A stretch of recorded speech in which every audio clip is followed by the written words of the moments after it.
Apskatīsim pirmo zīmējumu. Jebkura sistēma tiek uzskatīta par savstarpēji saistītu elementu kopumu, kurai ir izeja, mērķis vai jēga, ieeja, resursi, saite ar ārējo vidi, informācijas plūsma 5 un atgriezeniskās saites. Atgriezeniskā saite ir procesa rezultātu ietekme uz tā gaitu. Tās ir plūsmas 1 un 2, kā arī 3 un 4. Šķietami vienkārši. Apskatīsim, kā sistēmas darbojas visumā, dzīvajā dabā, tehniskajās ierīcēs un sabiedrībā. Apspriedīsim otro zīmējumu. Sauksim lielo sprādzienu un tā attīstības likumus visumā virzienā uz siltuma nāvi par dabu ar lielo burtu. Sākumā lielais sprādziens attīstās kā atdzišanas enerģijas plūsmas visuma palielinošajā tilpumā. Tā attīstoties, visuma termodinamiskais stāvoklis kļūst sarežģītāks, tā entropija pieaug. Bet tas nevar notikt acumirklī līdz siltuma nāves stāvoklim visā visuma tilpumā inerces un enerģijas un vielas kustības neiespējamības dēļ, kas būtu ātrāka par gaismas ātrumu. Tas spēlē atgriezeniskās saites lomu visumā. Tā darbojas automātiski. Tāpēc tās aprakstīšanai var izmantot vienkāršotu modeli, kas parādīts otrajā zīmējumā. Pašlaik vissarežģītākās mums zināmās sistēmas ir dzīvie organismi. Dzīvais ir fizikālo un ķīmisko procesu kopums organismā, kas ļauj veikt vielmaiņu un tā šūnu dalīšanos. Vai vairošanos, kas notiek attīstītākajos dzīvajos organismos. Augstākajās dzīvnieku attīstības stadijās tie, vairojoties, tiecas arī sevi uzlabot turpmākajās paudzēs. Trešajā zīmējumā redzams, ka, lai modelētu dzīvu sistēmu, kas ir sarežģītāka par visumu, jāizmanto modernāks modelis nekā iepriekš pirmajā zīmējumā parādītais. Vienšūņi, saņemot barību un informāciju no ārpuses, to ar saviem primitīvajiem orgāniem pārstrādā ar mērķi dzīvot pēc iespējas ilgāk. Vienšūņi elektroķīmiski pēta ārējo vidi pa kanālu 5, meklē pārtiku un pēta briesmas. Izmantojot primitīvus kustības orgānus, tie pārvietojas uz pārtiku un izvairās no briesmām, cik spēj. Tādējādi tiek realizēta atgriezeniskā saite ar ārējo vidi un pa informācijas kanāliem 3 un 4 tiek veikta dzīvnieka organisma darbības vadība. Attīstītākajiem dzīvniekiem un augstākajā pakāpē cilvēkam papildus instinktiem un izdzīvošanai informācijai zemākajā līmenī veidojas īpašs aparāts, kas parādīts 4. zīmējumā. Tas ir atbildīgs par darbu ar informāciju no ārējās vides. Informācijas nesēja augstāko dzīvnieku iekšienē tagad ir ļoti smalkas enerģijas plūsmas elektrisko signālu veidā. Augstākais dzīvnieks vāc, uzkrāj, pārstrādā un izmanto informāciju jau zināšanu veidā, lai veiksmīgāk izdzīvotu un konkurētu ar citiem dzīvniekiem. Sauksim to par intelektuālā potenciāla paaugstināšanas sistēmu, IPS. Īsuma labad lietosim šīs sistēmas saīsinājumu IPS. Dzīvniekiem IPS attīstās ļoti lēni. Vienā konkrētā dzīvnieku suga, mēs, ir acīm redzama strauja IPS attīstība. It īpaši kopš laika, kad cilvēki izveidoja valstis. Pēdējā laikā vērojama sniega lavīnai līdzīga IPS uzplaukšana. Cilvēki tās pastiprināšanai ir izveidojuši skaitļošanas tehniku. Tagad arī mākslīgo intelektu. Sauksim to par MI. Tāpat kā zemākajā līmenī, cilvēka IPS ir informācijas pārvalks, kas izveidots balstoties uz universālo kibernētisko modeli. Jo to nosaka dabas likumi. IPS informācijas plūsmas 4. zīmējumā ir iekrāsota sarkanā krāsā. Cilvēks pēta ārējās vides intelektuālās informācijas piedāvājumu pa kanālu 5. Atkarībā no savām vajadzībām, kas saņemtas pa kanāliem 1, IPS pa kanālu 2 atver sev noderīgas plūsmas. Pa kanāliem 3 un 4 cilvēks apzinās savu intelektuālo stāvokli un uzlabo to galvenajai dzīves jēgai, dzīvot pēc iespējas labāk un pilnveidot sevi turpmākajās paudzēs. Tā darbojas divas galvenās IPS atgriezeniskās saites. Gandrīz visos kanālos cirkulē daudzas informācijas plūsmas. Cilvēks savā IPS izmanto redzi, dzirdi, garšu, ožu un tausti. Zinātnieki pēta 6. parapsiholoģisko sajūtu. Tā darbojas IPS kanālā 5.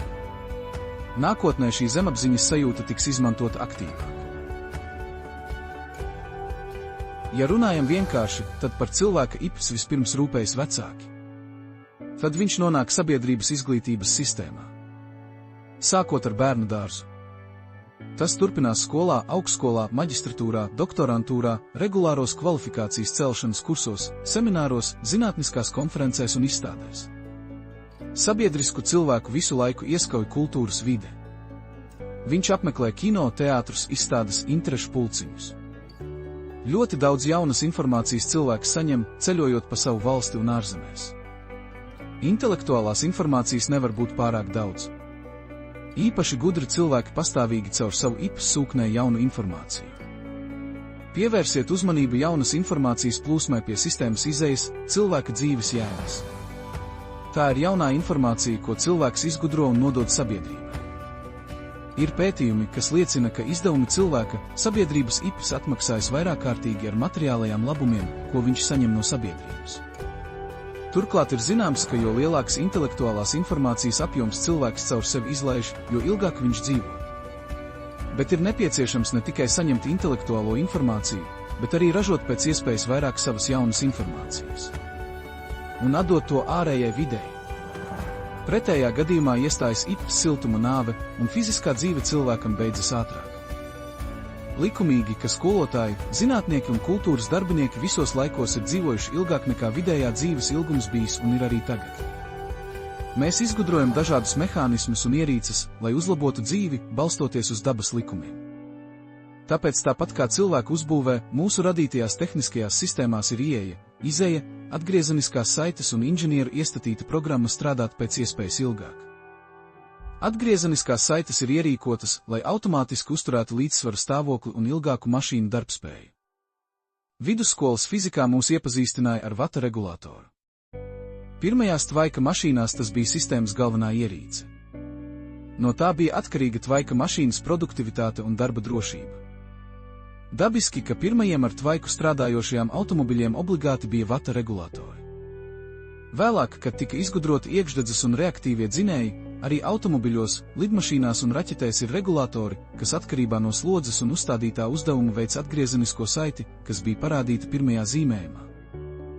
Agrāk tas tika darīts mehāniski. Tagad atgriezeniskā saite tiek organizēta precīzāk ar elektroniskām ierīcēm. Mūsdienu sarežģīto mašīnu vadībai tiek pievienots mākslīgais intelekts. Fatāla kļūda Černobiļas atomstacijas vadības sistēmā bija kļūdaini izveidotās vai nepareizi eksploatētās liktenīgā kodolreaktora atgriezeniskās saites.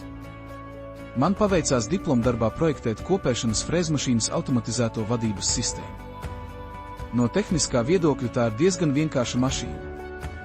Bet tajā ir uzstādīts ģenerators, dzinējs, tahometrs ar nelineārām īpašībām. Tāpēc, lai noteiktu aizturi atgriezeniskajā saitē vadības sistēmā, nācās aprēķināt diferenciālu vienādojumu ar operatoru metodu. Joprojām atceros, ka mana projekta aiztura bija jābūt 0,7 sekundē.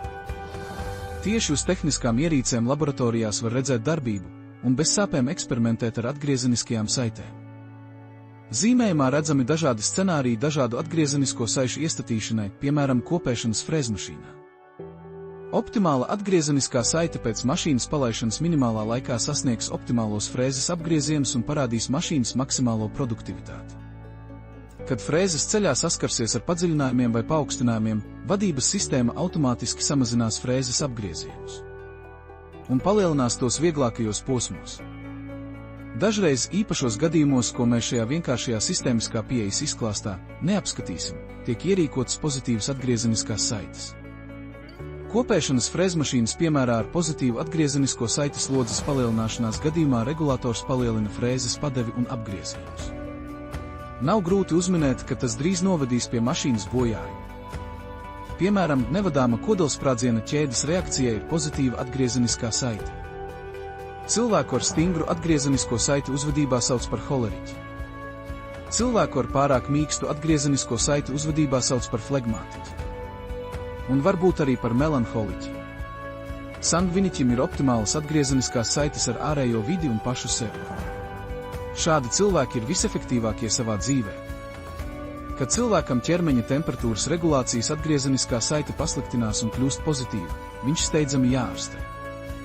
Tas ir jāizlabo atgriezeniskā saite.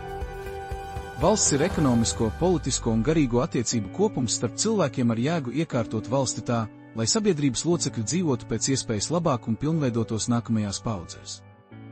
Pirmkārt, tas tiek panākts ar darba kooperāciju un specializāciju. Nav grūti uzminēt, ka sabiedrības informācijas modelis ir daudz sarežģītāks nekā atsevišķa cilvēka modelis. Tomēr sabiedrībai ir modelis, kas veidots balstoties uz universālo kibernētisko modeli. Tas būs tuvu cilvēka informācijas modelim. Tāpēc, ka cilvēki organizē un pārvalda darba kolektīvus, pilsētas un valstis pēc savas līdzības un tēla. Pie šādām domām mani noveda pieredze, strādājot par mazas pilsētiņu mēru. Es tagad izteikšos ne zinātniski, bet nostalģiski metaforiski. Es iztēlojos, ka katlumā ir pilsētas plaušas, elektroapgāde, asinsvadi, attīrīšanas iekārtas, aknas. Pilsētas ekonomika un sociālā joma ir gremošanas orgāni, kas nodrošina pilsētas iedzīvotāju komfortablu dzīvi. Galva – pilsētas dome. Valstī, tāpat kā pilsētai, ir sistēmas, kas atveido cilvēka orgānus. Valstī skelets, kas uztur kārtību, ir politiskā sistēma. Interesanti, ka sabiedrībā, izmantojot skaitļošanas tehniku un mākslīgo intelektu, informācijas plūsmas, to vākšana, uzkrāšana un izmantošana kļūst arvien līdzīgāka tam, kas notiek cilvēka organismā. Tikai informācijas binārās kodēšanas sistēma skaitļošanas tehnikā ir gan vienkāršāka, gan drošāka nekā informācijas četrnieku kodēšana, kā tas notiek dzīvniekiem un cilvēkiem. Tāpēc mēs esam vājāki pret slimību iedarbību. Lai gan arī mašīnas saslimst. Un iemesli ir vīrusi. Tie atšķiras no tiem, kas kaitē mums. Bet pēc nosaukuma un pēc būtības tas ir tas pats. Valstī starp ieeju un izeju tiek noteiktas preču naudas attiecības. Tās rada ekonomisko spriedzi starp trūcīgajiem un bagātajiem sabiedrības slāņiem. Sabiedrības pārvaldīšana, politika arī rada politisko spriedzi, kas ir proporcionāla ekonomiskajai spriedzei sabiedrībā. Trūcīgie sabiedrības slāņi izjūt neapmierinātību saistībā ar neiespējamību iegūt sev un saviem bērniem izglītību, kas nepieciešama labākai dzīvei. Spriedze sabiedrībā īpaši spēcīgi tika jūtama valstu attīstības agrējos posmos. Tas noveda pie sacelšanās, revolūcijām un kariem. Par to runāsim nākamajos klipos. Tāpat kā visas termodinamiskās sistēmas, valstis tiecas pēc līdzsvara stāvokļa. Tas ir tad, kad labumi starp sabiedrības locekļiem tiek sadalīti vienlīdzīgi. Tad politiskā sistēma tiek samazināta līdz minimumam. Visiem sabiedrības locekļiem ir brīva pieeja sabiedrības zināšanām un kultūras vērtībām. Bet sabiedrība vēl ilgu laiku nevarēs sasniegt līdzsvaru stāvokli, komunismu. Jo pie vēl diezgan zema vispārējā zināšana un kultūras līmeņa cilvēki stimulu dzīvot pēc iespējas labāk atrod saistībā ar ekonomisko spriedzi. Augstākais attīstības līmenis, ko mēs esam sasnieguši tagad, ir informācijas sabiedrība. Jo tuvāk šim līmenim atrodas valsts, jo mazāka ir spriedze starp sabiedrības slāņiem. Sabiedrības attīstības līmeni nav grūti noteikt. Jāapskata iedzīvotāju dzīves ilguma statistika. Jo labākas, mīkstākas ekonomiskās, politiskās un garīgās attiecības valstī, jo ilgāk tajā dzīvo pilsoņi. Šis ļoti svarīgais secinājums izriet no iepriekš parādītajiem faktiem par cilvēku ilgmūžību. Intelektuālā potenciāla paaugstināšanas sistēma, IPS, sabiedrībā ir galvenais instruments cilvēku dzīves pārveidošanai uz labo pusi. IPS uzlabošanai jākļūst par sabiedrības vadītāja galveno uzdevumu. Viss pārējais ar augstu pilsoņu intelekta līmeni uzlabojas automātiski. Politiķu, zinātnieku, skolotāju, kultūras darbinieku darba efektivitāti var atrast internetā publicētajā informācijā par vidējo dzīves ilgumu dažādās valstīs. Šeit mēs ilustrējam visattīstītāko un attīstībā atpalikušo valstu sarakstus. Tātad valsts kā sabiedrisko attiecību sistēma, ko mēs redzam modelī, ir vairāk vai mazāk noslogota sistēma ar tendenci uz attiecību degradāciju. Šajā gadījumā jāsaprot, ka degradācija ir vienlīdzība ekonomikā, politiskās sistēmas ietekmes samazināšanās un brīva informācijas cirkulācija sabiedrībā.